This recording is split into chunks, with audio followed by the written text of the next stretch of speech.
자, 오늘 우리에게 주신 말씀은 마가복음 16장 말씀입니다. 14절에서부터 20절 말씀이고요. 설교 제목은 씨 뿌리기가 되겠습니다. 그 후에 11 제자가 음식 먹을 때 예수께서 그들에게 나타나사 그들의 믿음 없는 것과 마음에 완악한 것을 꾸짖으시니 이는 자기가 살아난 것을 본 자들의 말을 믿지 아니함이러라. 또 이르시되 너희는 온 천하에 다니며 만민에게 복음을 전파하라. 믿고 세례를 받는 사람은 구원을 얻을 것이요 믿지 않는 사람은 정죄를 받으리라. 믿는 자들에게는 이런 표적이 따르리니 곧 그들이 내 이름으로 귀신을 쫓아내며 새 방언을 말하며 뱀을 집어 올리며 무슨 독을 마실지라도 해를 받지 아니하며 병든 사람에게 손을 얹은 즉 나으리라 하시더라. 자, 19절과 20절 합독합니다. 시작. 주 예수께서 말씀을 마치신 후에 하늘로 올라가사 하느님 우편에 앉으시니라. 제자들이 나가 두루 전파할세 주께서 함께 역사하사 그 따르는 표적으로 말씀을 확실히 증언하시니라. 살아계신 하나님의 말씀입니다. 제가 이제 몇 년 전에 목회자들 주로 이제 목회자를 대상으로 건강 세미나가 있어서 꼭 한번 와보시라고 이제 아는 목사님이 자꾸 연락이 와서 제가 가봤습니다. 건강 세미나는 처음 가본 것 같아요. 강사 목사님이 아주 강의를 재밌게 하더군요. 그래서 여러 가지를 새롭게 배웠는데 그중 한 가지 특이한 걸 하나 배웠어요. 한국 여자들은 보통 시집가기 전에 처녀 때 몸에 칼슘이 그렇게 없다고 합니다. 특히 한국 여자가 좀 심하다고 그래요. 근데 그 칼슘이 없는 그 처녀들이 이제 결혼을 하면은 임신을 할 거 아니에요. 임신을 하면은 그나마 있는 칼슘을 임신해 있는 아이들에게 다 주고 나서 자기는 진짜 칼슘이 없어지는 상태가 된다는 거예요. 그래서 음식을 먹을 때 갑자기 이빨에서 빠드득 소리가 들린대요. 무슨 소리일까요? 이빨 뼈가 부러지는 소리입니다. 칼슘이 다 없어져가지고 그렇게 힘들게 해가지고 이제 처자를 낳는 거예요. 그런데 놀랍게도 세컨드 베이비, 그러니까 두 번째 아이를 이제 낳기 전에 보면은 정말로 놀랍게도 갑자기 그 몸에서 어디서 나오는지 알 수 없지만 칼슘이 막 몸에서 나와가지고 그 뼈가 굵어지고요. 칼슘이 많은 상태가 된답니다. 그래서 둘째 아이를 낳기에 부족함이 없는 몸의 상태가 된다라는 그런 말이에요. 그래서 그 강사 목사님이 이것이야말로 하나님의 섭리다. 이것이야말로 하나님의 자연 법칙이다. 그런 말을 하는 거예요. 다른 말로 하면은 여자가 건강해지는 방법은 출산을 하면은 출산 이후에는 출산 전보다도 처녀 때보다도 더 건강한 몸이 된다라는 거예요. 저는 사실 그런 말이 있잖아요. 여자는 약하지만 어머니는 강하다. 빅토리 위고가 그 말 했죠. 여자는 약하지만 어머니는 강하다. 출산한 어머니는 강한 거예요. 자식이 있기 때문에. 저는 그 말을 듣고서 영적인 깨달음이 하나 왔어요. 여러분들 소원 중에 하나가 뭐냐면은 내가 좀 믿음이 강한 사람이 되었으면 좋겠다. 그런 생각들 다 가지고 계시죠. 내 믿음이 조금 더 성장했으면 좋겠다. 그럼 어떻게 해야 여러분 믿음이 성장할까요? 성경을 많이 읽어야 할까요? 기도를 열심히 해야 할까요? 어떻게 하면 성장할까? 물론 그것도 도움이 될 겁니다. 근데 진짜로 여러분들이 영적으로 성장을 하려면은 여러분들은 영적인 출산을 해야 할 줄로 믿습니다. 여자가 출산을 하면은 몸이 건강해지듯이 우리 신앙도 똑같습니다. 우리가 영적 자녀를 출산할 때 우리가 건강해지는 거예요. 영적 자녀를 출산하려면 제일 먼저 전도를 해야겠죠. 근데 여러분들 전도를 해보면은 뭘 알 수 있냐면은 내가 복음을 정말로 확실히 알고 있는지 없는지를 알 수가 있습니다. 복음을 제대로 전하려면은 가장 먼저 혼동되는 것이 성부, 성자, 성령이 혼동이 돼요. 여기 성령과 옛날에 아는 것 같았는데 보니까 예수님은 뭐고 성령은 뭐나 또 성부 하나님의 역할은 뭐나 그것부터 혼동되기 시작하고 복음을 제대로 전해보지 않은 사람은 그냥 듣기만 한 사람은 다른 사람에게 충분히 잘 전달을 할 수가 없습니다. 복음을 내가 전해봐야 내가 무엇에 약점이 있는지 그런 것들을 스스로 점검하게 되고 내가 얼마나 복음을 진지하게 받아들이고 있는지를 알 수 있게 되는 것입니다. 이런 모든 과정을 통해서 내가 영적인 출산을 하는 그런 과정을 통해서 또 복음을 전달하고 그 사람이 교회 다니면 그다음부터 그 사람을 양육하면서 정말 눈물의 양육이 무엇인지 사도 바울이 왜 고린도전서 같은 그런 눈물의 편지를 썼는지를 우리가 알게 되는 것입니다. 오늘의 본문은 마가복음 중에서도 가장 마지막 장인 16장입니다. 16장을 보시면 예수님이 한나라로 승천하시기 직전에 제자들에게 하신 말씀이 오늘 본문에 나와 있는 것입니다. 예수님의 마지막 말씀이다라는 것은 예수님의 유언이다라고 생각해도 과언이 아닐 것입니다. 예수님의 유언이다라는 것은 예수님이 하고 싶은 말 중에서도 가장 하고 싶은 말씀을 하신 것이다라고 생각해도 과언이 아닐 것입니다. 그 오늘 본문에서 하고 있는 말은 무슨 말인가? 예수님의 유언처럼 제자들에게 마지막으로 남겨주신 말씀의 핵심은 무엇인가? 그의 힘은 너희들이 이 땅에서 호흡하고 살아가는 동안에 이것을 우선적으로 해라. 이것을 하기 위하여 너희가 이 땅에서 호흡하고 살아가는 것이다 라고 마지막 유언처럼 하신 말씀인 것입니다. 그 말씀이 16장 15절과 16절에 나와 있죠. 15절과 16절 한번 같이 읽어보겠습니다. 시작. 또 이르시되 너희는 온 천하에 다니며 만민에게 복음을 전파하라. 믿고 세례를 받는 사람은 구원을 얻을 것이요 믿지 않은 사람은 정죄를 받을 것이니라.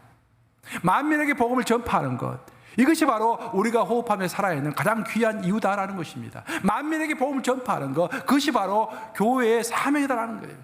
왜 그럴까? 왜 이것이 우리의 인생에서 가장 중요한 것일까? 왜 이것을 예수님께서는 마지막 유언처럼 제자들에게 이 말씀을 하시고 하늘로 승천하셨을까? 그것은 영생은 다른 곳에 있는 것이 아니라 복음 안에 있기 때문입니다. 아십니까 여러분? 여러분 왜 교회 다니세요? 여러 가지 이유가 있을 것입니다. 어떤 사람은 내 자식 교육을 잘 시키기 위하여 그렇게 말씀하시는 분도 있어요. 또 내가 마음의 평안을 얻기 위하여, 내가 좀 더 도덕적으로 고양한 사람이 되기 위하여, 또 여러 사람과 친교하기 위하여, 여러 가지 이유가 있을 거예요. 근데 우리가 교회 다니는 가장 귀중한 이유는 영생을 얻기 위함인 것입니다. 영원한 생명을 얻기 위해서 다니는 거예요. 그 영생은 복음에가 그 씨앗이 있다는 것입니다. 그리고 구원의 씨앗도 오로지 복음 안에 있는 것입니다.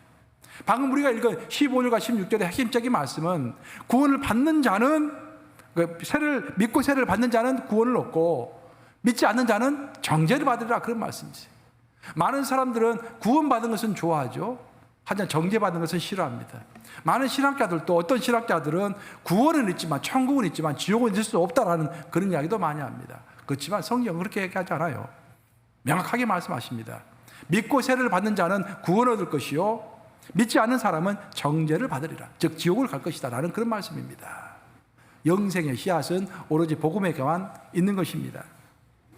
요한복음을 읽어보면은 요한은 한 사람이 어떻게 해서 복음의 진리를 받아들이는가 그것을 설명하면서 참 묘한 비유법을 씁니다. 예수님이 공생애를 시작하시고 나서 사람들이 예수님을 찾아왔는데 가장 대표적인 첫 번째 사람이 바로 니고데모입니다. 그렇죠? 니고데모 이야기가 나오고 나서 곧바로 수가성, 사마리아에 있는 우물가에 곁에 있었던 수가성 여인의 이야기가 곧바로 연달아 나오고 있습니다. 그러면서 니고데모의 이야기와 수가성 여인의 이야기를 대조적으로 연달아서 설명하면서 요한은 어떻게 한 사람이 복음을 받아들이는지를 설명하고 있는 것입니다. 니고데모는 여러분도 아시다시피 그 당시에 최고의 지식인입니다. 신앙심이 굉장히 깊었습니다. 그리고 진리를 향한 열정이 있었습니다. 사람마다 특징이 다르는데 이 사람은 진리를 향한 열정이 있었던 사람이에요. 그래서 낮에는 사람의 눈이 있기 때문에 예수를 찾아보지 못하고 밤에 사람들이 아무도 보지 않는 한밤중에 예수님을 찾아왔습니다. 그 예수님께 묻죠. 진리를 가르쳐달라고. 여기서 중요한 것은 니고데모는 자기 스스로 예수님을 찾아왔다라는 거예요. 근데 바로 다음에 나오는 사마리아의 수가성 여인의 이야기를 읽어보면 반대입니다. 이 여인은 그 당시에 최하층에 속해 있었던 그런 사람이에요. 그리고 하루 벌어서 하루 먹는 그런 가난한 사람입니다. 특별히 이 여인은 성적으로 아주 문란했기 때문에 그 동네 사람들로부터 질타를 받고 있는 그런 사람이었습니다. 이 여인에게 필요한 것은 하루하루 살아내는 것이 필요한 것이지 추상적인 어떤 진리라든지 저 멀리 있는 것처럼 보이는 어떤 복음이라든지 그런 것에는 통 관심이 없었던 그런 사람입니다.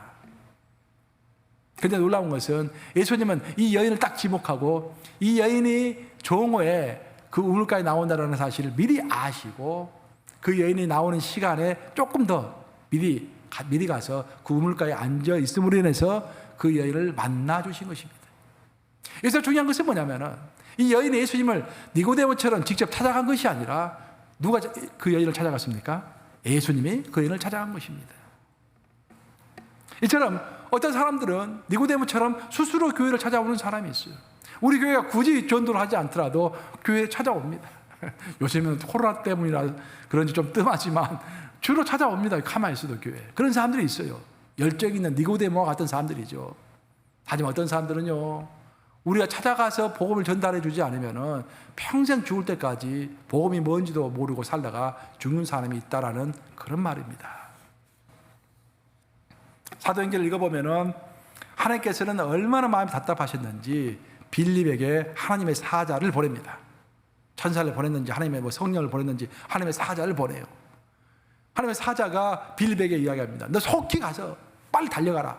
거기 가면은 이디오피아 네시가 거기 있을 것이다. 그 네시에게 다가서라. 그렇게 이야기를 합니다.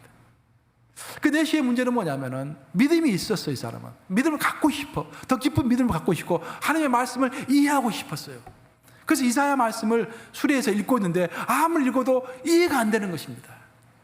그런 사람이 있다는 거예요. 니고데모 같은 사람이지. 그것을 아신 우리 예수님은, 우리 하나님은 마음이 다급하셔가지고 빌립에게 너 빨리 그곳에 가라 라고 말씀해 주시죠. 그래서 빌립이 그곳에 가봤더니 그 상황이 이렇게 전개가 되고 있습니다.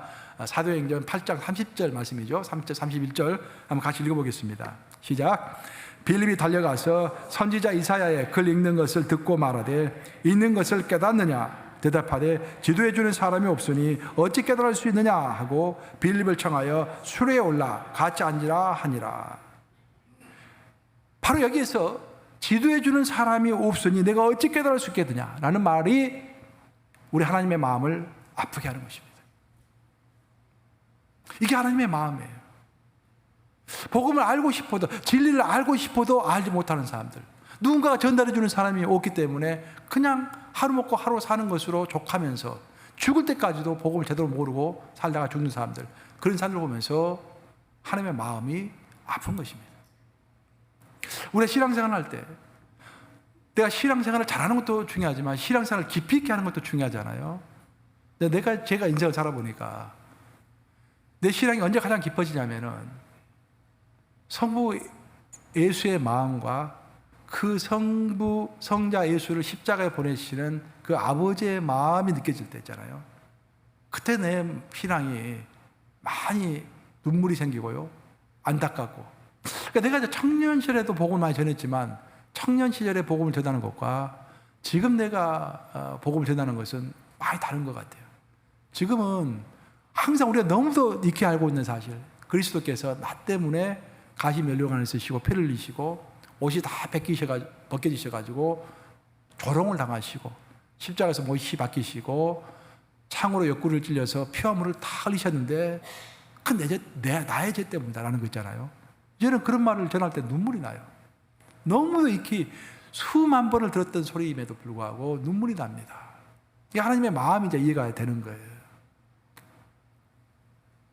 영적 추수, 즉 믿지 않는 자들을 구원하는 일에 대해서 예수님의 제자들은 경각 힘이 없었습니다. 예수님의 마음은 급하셨어요. 항상 우리의 마음과 예수님의 마음 사이에 어떤 간격이 있는 것입니다. 내 마음과 하나님의 마음, 나의 계획과 하나님의 계획에 상당히 많은 항상 간격이 있는 것입니다.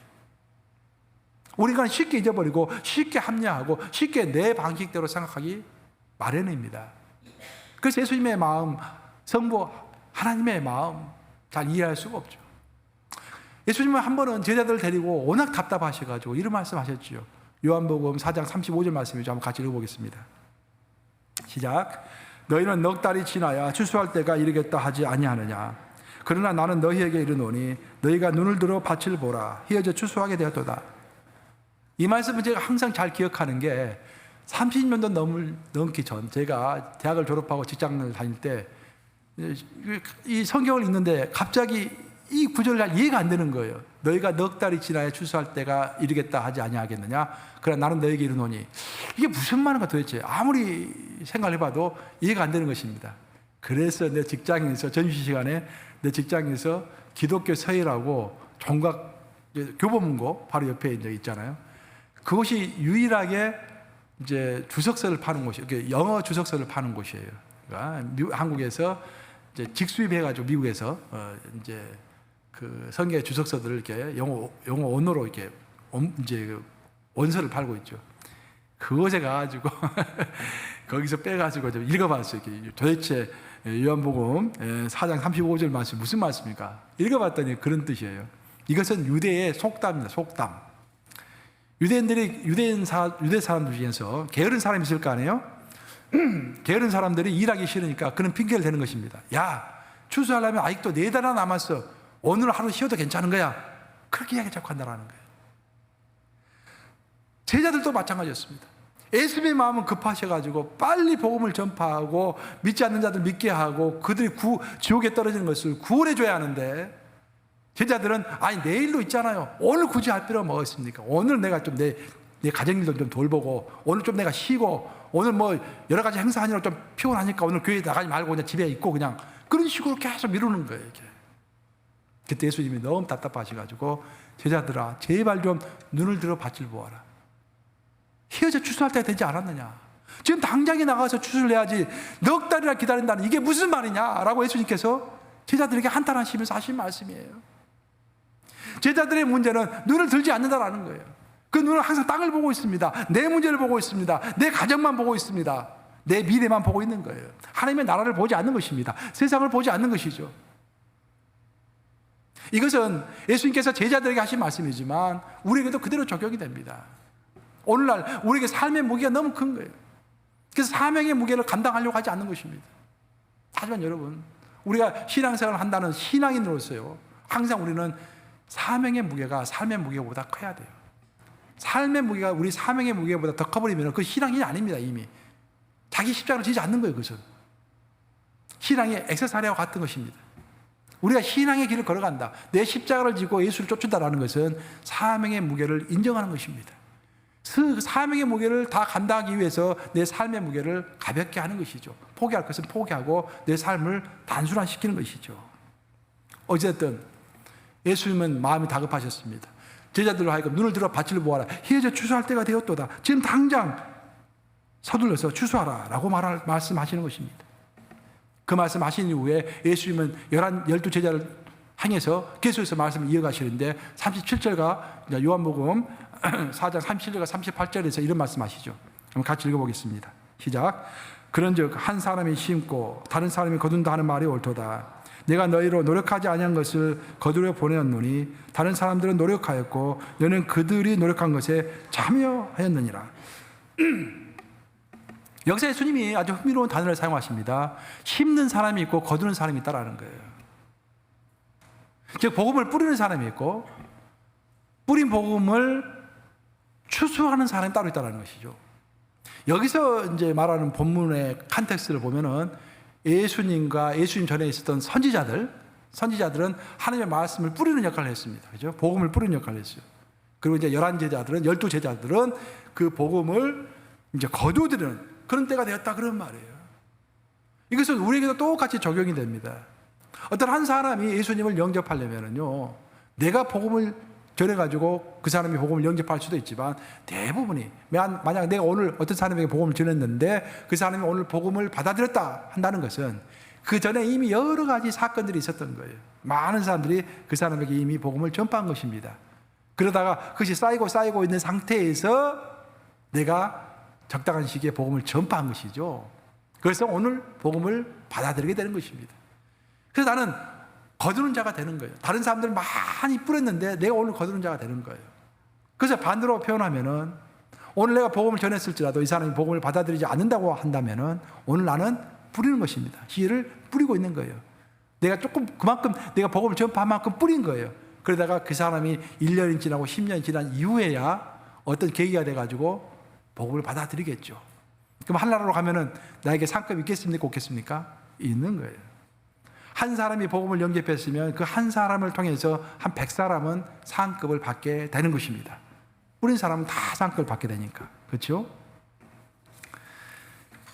제가 대학을 졸업하고 직장에 들어가서 직장생활을 했는데 내가 다니던 직장은 그렇게 회식이 많았어요. 저녁에.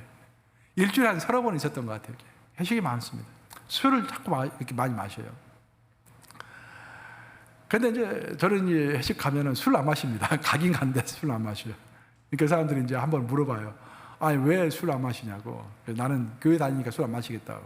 그랬더니, 아니, 교회 다니는 것과 술 안 마시는 것이 무슨 상관이냐고. 아, 예수님도 포도주 드시지 않았냐고. 이제 그렇게 이야기하더라고요. 그래서 내가 이제 내 논리를 이렇게 설명하는 과정 가운데서 이야기의 흐름이 영적인 이야기로 흐름이 다 흘러간 거예요. 잘 됐다 속으로 생각하고 내가 이야기를 했어요. 나에게 3분만 시간을 달라. 그러면은 기독교의 핵심이 무엇인지 내가 여러분들에게 설명해 주겠다. 복음이 뭔지를 설명해 주겠다 라고 이야기를 했어요. 여러분 3분 만에 여러분에게 3분을 딱 시간을 주면 여러분 복음을 설명할 수 있습니까? 만약에 여러분들이 3분 안에 복음을 설명할 수 없다고 한다면 노력 많이 하셔야 돼요. 3분 만에 설명을 할 수 있어야 합니다. 그래서 그분들이 이제 시간을 줘가지고 내가 3분 만에 복음이 뭔지를 설명을 했어요. 그때 내 그 직속 상사가 그런 말을 하더라고요. 아니 나에게는 이렇게 하나님을 가르쳐주는 사람이 왜 이렇게 없었나 그런 이야기를 하더라고요. 내가 머릿속에 딱 그것을 기억해뒀죠. 그때 그 차장님은 또 그런 소리를 하세요. 아 나도 옛날에 청년 때 그 천주교 성당을 다녔었는데 고해성사하는 것이 무서워가지고 두려워가지고 내가 지금 못 나가고 있다 막 그런 이야기도 하고 갑자기 다 막 교회 이야기를 하는 거예요. 그 다음 날 됐어요. 그래서 내가 이제 내 직장 상사에게 물어봤어요. 내가 나하고 같이 요한복음을 성경을 좀 공부해 보지 않겠냐고. 좋다고 그러더라고요. 같이 요한복음을 공부했습니다. 요한복음 다 끝내고 나서 내가 도전을 했습니다. 복음을 받아들이겠냐고. 받아들이겠다고. 예수님을 영접하고 그날 구원을 받았어요. 근데 그날 저에게 구원 받은 다음에 저에게 했던 말을 저는 평생 잊을 수가 없습니다. 그런데 그렇게 이야기를 하더라고요. 내가 돌아서 생각해 보니까 그간 나에게 복음을 전하려고 노력했던 사람들이 굉장히 많이 있었던 것 같습니다. 또 나에게 교회 함께 가자고 이야기했던 사람들이 굉장히 많이 있었습니다.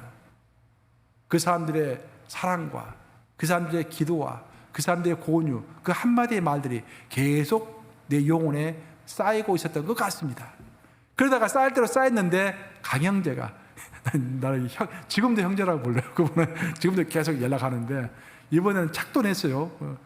그 성경에 관한 책을 또 내가지고 출판해가지고 잘 팔리고 있는 것 같아요. 예. 그 한 번 또 이렇게 제자가 되니까 열심히 해가지고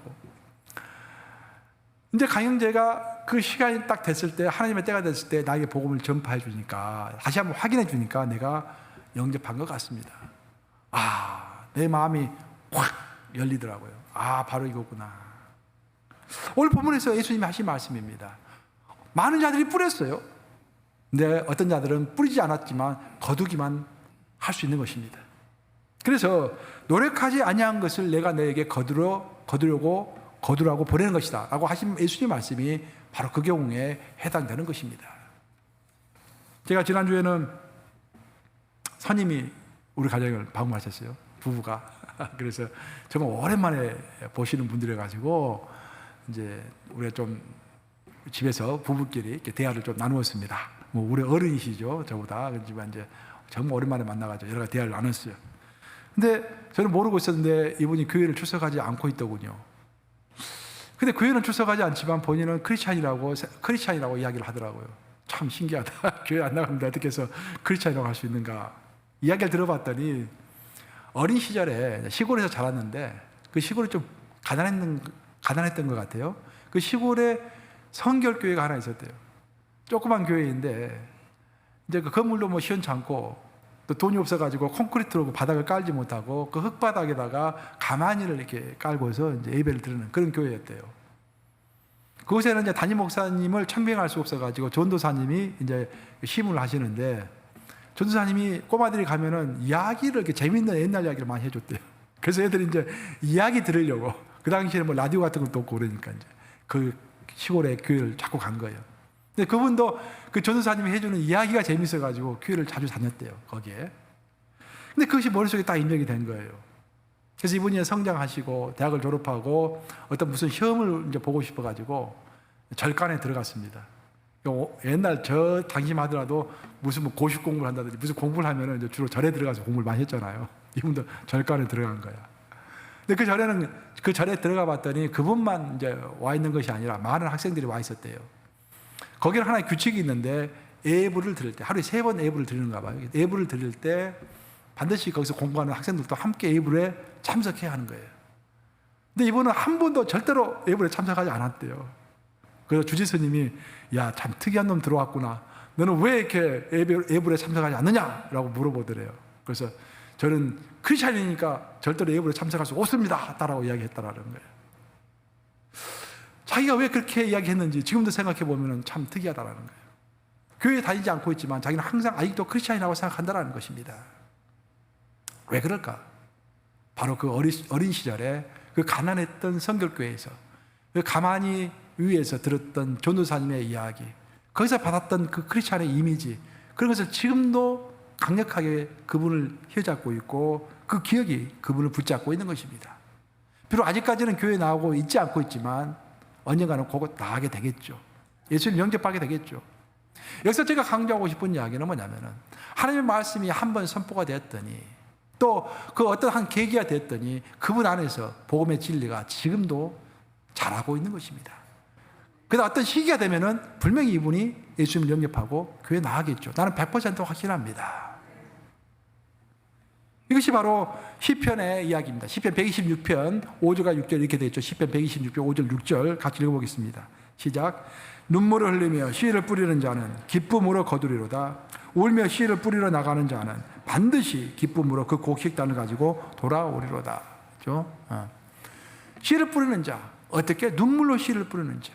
그 가난한 성결교회에서 전도사님이 눈물로 씨앗을 뿌렸겠죠. 사실 그 어린아이들이 와가지고 교회에 무슨 도움이 되겠습니까? 근데 그 어린아이들이 찾아오니까 마다하지 않고 그 애들에게 재밌는 이야기 해주고 그랬더니 그 아이가 지금까지도 나는 크리스찬이다 라고 생각할 수 있는, 그래서 반드시 곡식단을 가지고 돌아오리로다. 반드시 열매를 맺을 것이다. 시편의 말씀인 것입니다. 제가 미국에 이제 유학을 와서 좀 한 1년 정도 지났나요? 지났는데 제가 전혀 모르는 사람이 저한테 장문의 이메일을 보내왔어요.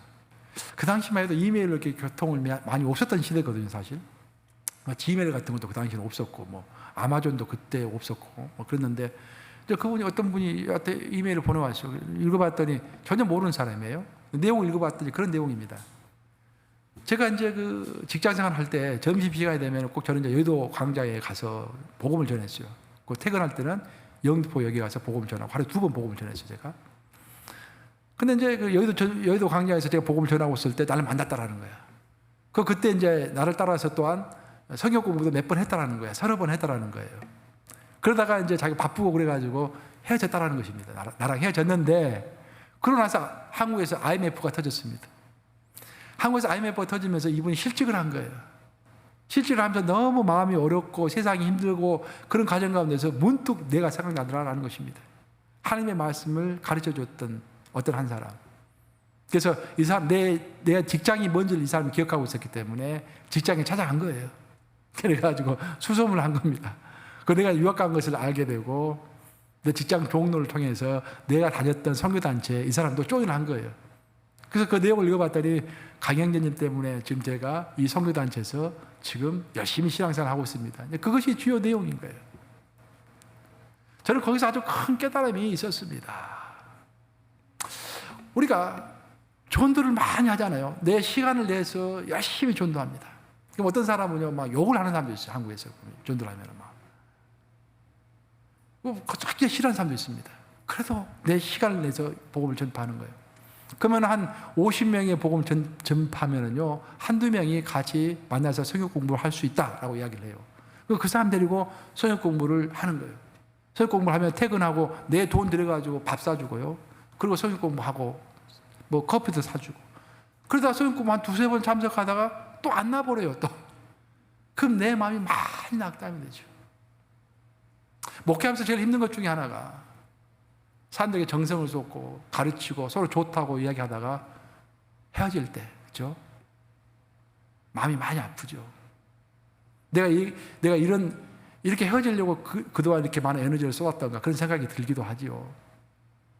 근데 놀라운 것은 뭐냐면은 나와 그 사람이 육체는 헤어졌지만 내가 그 사람을 통해서 그 사람에게 한때 하나님의 말씀을 전파했던 그 말씀은 여전히 그 사람 속에 살아있다라는 그런 말입니다. 그래서 이사야서 55장 11절 이렇게 이야기하고 있잖아요. 이사야 55장 11절 한번 같이 읽어보겠습니다. 시작. 내 입에서 나가는 말로 이와 같이 헛되이 내게로 되돌아오지 아니하고 나의 기뻐하는 뜻을 이루며 내가 보낸 일에 형통함이니라. 하나님의 말씀이 한번 선포가 되면은 그 말씀은 절대로 그냥 돌아오는 법이 없다라는 것입니다. 하나님의 말씀이 뿌려지면은 그 씨앗은 반드시 열매를 맺어서 하나님께 돌아온다, 그런 말입니다. 그 사람과 나는 육체적으로는 헤어질 수 있고 시간과 공간적으로는 서로 다른 삶을 살 수 있지만 내가 그에게 뿌린 하나님의 말씀은 그 스스로가 진리이고 그 스스로가 성령의 음성이기 때문에, 성령의 온기를 가진 그 말씀이기 때문에 반드시 열매를 맺는다, 그런 말씀입니다. 그러니까 우리는 실망할 필요도 없고 낭만할 필요도 없는 것입니다. 제가 뉴욕 감옥에서 말씀을 선포하면은요, 여기서 계속 나와 같이 함께 신앙생활 할 수 있는 사람도 있고 떠나는 사람도 있을 것이고, 또 전혀 우리 교회 오지 않지만 방송소를 통해서 설교를 듣는 사람도 있을 것이고 온라인을 통해서 설교를 듣는 사람도 있을 것입니다. 그렇죠? 비록 한 공간에서 한 마음으로 있지 않는다 할지라도 우리가 별로 낭망할 필요가 없는 것이, 내 입을 통해서 선포된 하나님의 말씀, 내 입을 통해서 선포된 하나님의 영광, 내 입을 통해서 선포된 하나님의 복음의 진리, 그것은 절대로 열매 맺음이 없이 다시 돌아오는 법은 없다라는 것입니다. 반드시 열매를 맺는다라는 것입니다. 거기에 우리의 희망이 있을 줄로 믿습니다. 다시 오늘의 본문으로 돌아와서 내용을 살펴보면은, 예수님은 오늘의 본문 말씀을 통하여 거두는 자, 즉 복음을 전파하는 자죠, 거두는 자의 자세를 두 가지로 이야기하고 있습니다. 첫 번째 자세는 열정을 가지라는 것입니다. 복음을 전파하는 자는 열정을 가져야 한다. 15장 16절 말씀 좀 같이 읽어보겠습니다. 16장 15절 말씀 같이 읽어보겠습니다. 시작. 또 이르시되 너는 온 천하에 다니며 만민에게 복음을 전파하라. 뉴욕에만 국한되지 말고 미국에만 국한되지 말고 복음은 우주적인 것이다. 우주적인 것. 그렇죠? 우리가 만약에 화성으로 먼 훗날에 가게 된다면, 화성에 생물체가 있다고 한다면 그 생물체에게 예수의 복음을 전파할 줄로 믿습니다. 우리 예수님은 온 우주를 창조하신 분이시죠. 그렇죠? 성부 하나님과 성령 하나님과 함께 온 우주를 창조하신 분이기 때문에 복음은 우주적인 것입니다. 어디든지 살아있는 모든 것에 복음이 전파되어야 할 줄로 믿습니다. 만민에게 복음을 전파하라. 온 천하에 복음을 전파하라. 복음은 세계적인 것이고 복음은 그 어떤 것보다도 위대한 것입니다. 그래서 우리가 복음을 전파한다는 것은 가장 영원한 것을 전파하고 있는 것이고, 가장 하나님이 원하는 것을 전파하고 있는 것이고, 가장 귀한 것을 전파하고 있는 거예요. 내 시간을 가장 잘 효과적으로 어떻게 하면 사용할 수 있을 것인가? 내가 아침에 눈 떠서 잠자기까지 24시간 시간 중에서 내가 가장 시간 활용을 잘하고 있는 순간은 어떤 순간인가? 그 순간은 복음을 전하고 있는 순간일 줄로 믿습니다. 내가 복음을 전할 때 가장 영원한 것을 전하는 것이에요. 가장 예수님이 원하는 것을 하고 있는 것입니다. 가장 귀중한 것을 또한 수행하고 있는 것입니다. 이 세상에서 많고 많은 것 중에서 영원한 것, 이터너티가 가장 중요하죠. 여러분들 제 이메일을 받아보시면은 항상 제 이메일 제일 밑에가 뭐라고 써있습니까? 존 웨슬리가 했던 말인데, 나는 모든 것을 평가할 때 그것이 가지고 있는 영원성을 기준으로 그것의 가치를 판단한다. 존 웨슬리 말이에요. 내 말이 아닙니다. 존 웨슬리 말을 내가 인용해 놓은 거예요. 우리 존 웨슬리는, 감리교를 창시한 존 웨슬리는 모든 것을 판단할 때 이것이 영원성을 얼마나 가지고 있느냐를 가지고 판단한다라는 거예요. 그래서 친구를 만날 때도 이 사람이 내가 영혼성을 갖는데 도움이 되느냐, 도움이 되지 않느냐를 판단하라고 그랬습니다. 처음 만나는 사람 딱 대화를 해보고 이 사람이 내 영혼성과 별 관계가 없고 내 영혼성에 별로 도움이 되지 않는다라면 그 다음부터 만나지 말라라고 우리 감리교 목사들에게 교훈했죠. 두 번째로 예수님께서는 제자들에게 성령의 능력을 기대하라고 했습니다. 즉 뿌리는 자로서 두 가지의 자세를 가져야 하는데, 첫째는 열정적으로 온 만민에게 복음을 전하라라고 했고, 두 번째로는 성령의 능력을 기대하라는 것이 오늘 본문 말씀인 것입니다. 17절과 18절 한번 같이 읽어보겠습니다. 시작. 믿는 자들에게는 이런 표적이 따르리니 곧 그들이 내 이름으로 귀신을 쫓아내며 새 방언을 말하며 뱀을 집어올리며 무슨 독을 마실지라도 해를 받지 아니하며 병든 사람에게 손을 얹은즉 나으리라 하시더라. 야, 또 이 말을 또 오늘 듣고서 집에 가서 독을 마시는 사람이 없기를 바랍니다. 이것은 특별한 경우에 필요할 때 이런 권능까지 주시겠다는 말이지, 독을 마시면서 실험해봐라 그런 말 아니에요. 시험해봐라 그런 말 아닙니다. 중요한 것은 믿는 자들에게는 표적이 따른다라는 거예요.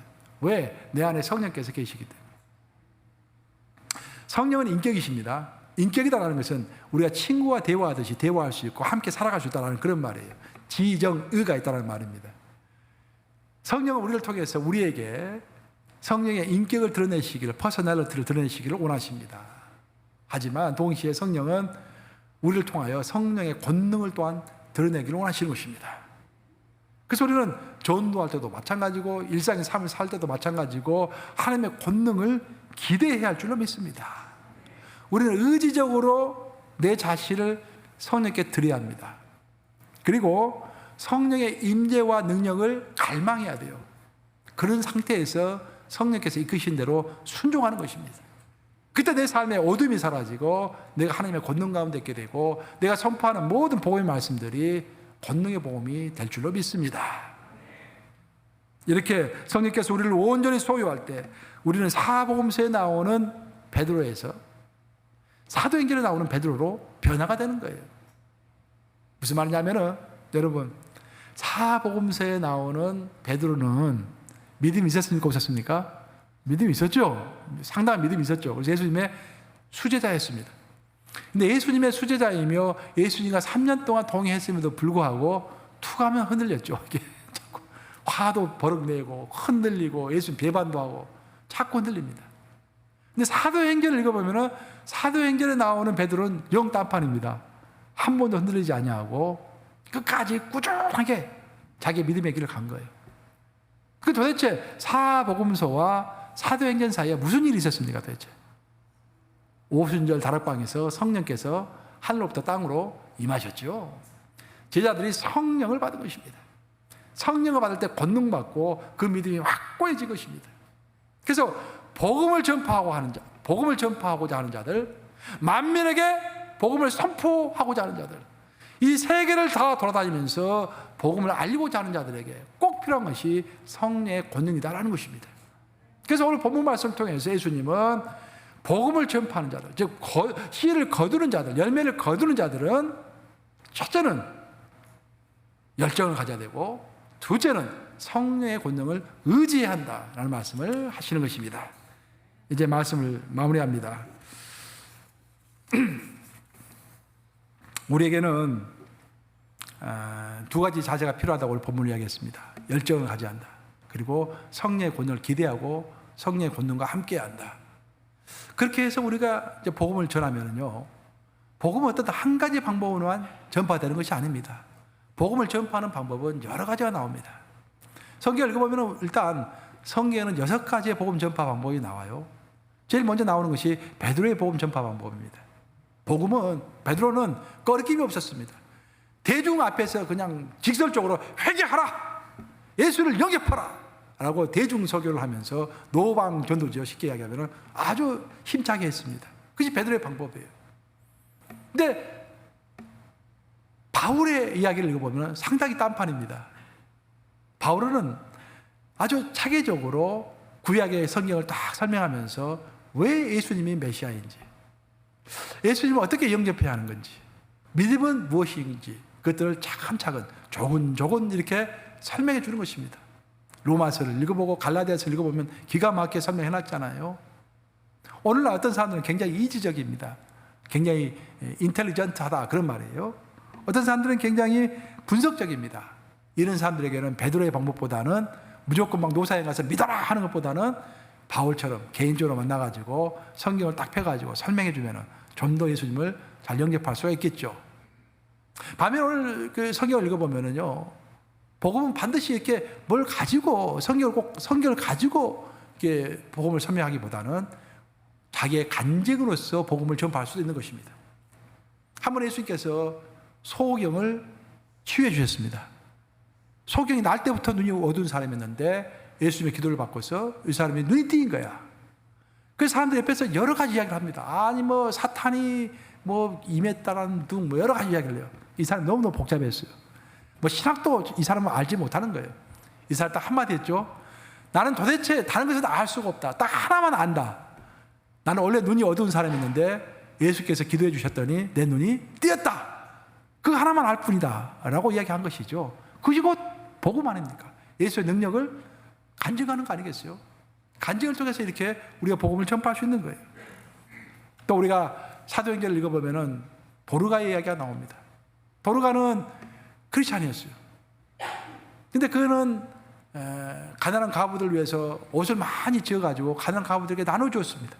근데 그 가난한 과부들이 감동을 받은 거야. 그 봉사와 구제 활동에 감동을 받아가지고 예수님을 다 따르게 된 것입니다.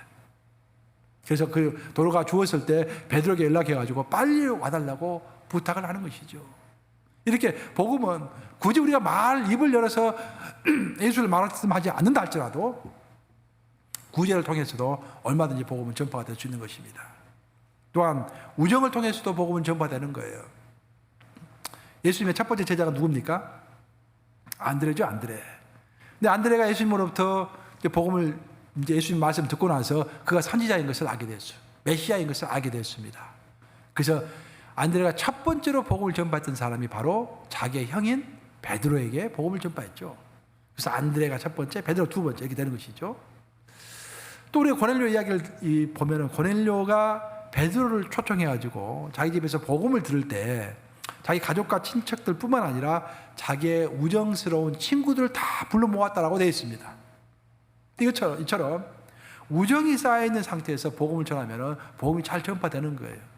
그래서 우리가 우정을 귀히 여기고 나와 우정을 함께 쌓은 사람들에게 복음을 전파하는 것, 그것도 복음의 전파의 한 가지 방법인 것입니다. 그러나서 마지막 한 가지 방법이 남았는데 그것은 와보라라는 거예요. 와보라.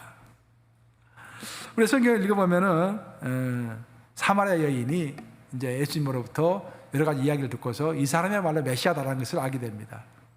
그래서 이 여인은 급하게 자기 마을로 뛰어들어가가지고 메시아가 진짜 이 땅에 모셨다. 빨리 와서 봐라 라고 이야기하죠.